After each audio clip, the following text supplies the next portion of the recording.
Anyway, silakan kepada anda yang belum menikmati hidangan-hidangan makanan-makanan sampingan kita pada hari ini, silakan.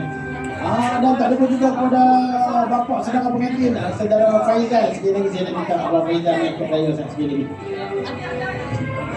Tengok pula DJ ni pagi Faizal pula main. Teman-teman dia kena demo seorang jangan ni. Okey, terima kasih kawan-kawan. Yang nak balik dan terima kasih banyak yang akan bersedia hadir pada hari ini. Dan kita lagi update lain masa semua sampai sama nanti kita dah tak ada bola sikit masa kita lagi.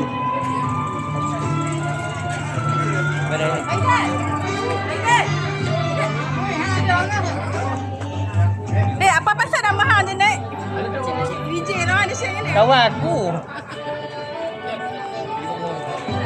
Kawan. Ada tu boy. Dari cari modal. Kita nak dulu stand boleh sebentar kita nak tunggu pasangan pengantin kita sampai. Jom satu lagi hindi. Pas itu ada peminat lagu hindi. Itulah kalau tadi robot ni nama sekian pun boleh disebut nama. Okey, ini untuk teman-teman juga pada pasangan pengantin kita pada sampai jadi ada benda di depan sana, jadi kita persilakan pasukan kita punya kumpulan kita untuk mengambil tempat masing-masing di hadapan sana untuk meraihkan ketibaan pasangan pengantin kita pada. Silakan haluan kumpulan kita.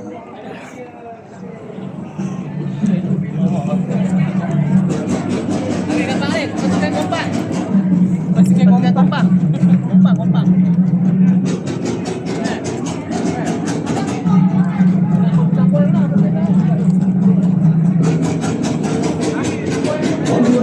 Yang dihormati sekalian punya pasangan ini, kita nanti kalian pasangan pengantin kita tunggu dan pun selamat dan tiba di pekarangan Dewan Utama kepada ibu.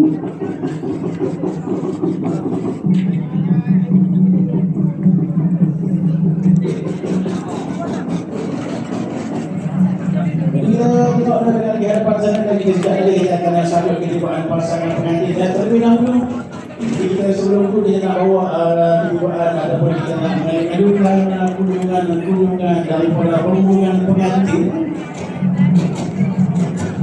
Jadi mereka alam-alam pengantin yang dah pun sampai di mana semua duduk pada hari ini, kita akan mempersilakan rombongan pengantin kita terlebih dahulu untuk masuk ke dalam ruangan Dewan Utama kita.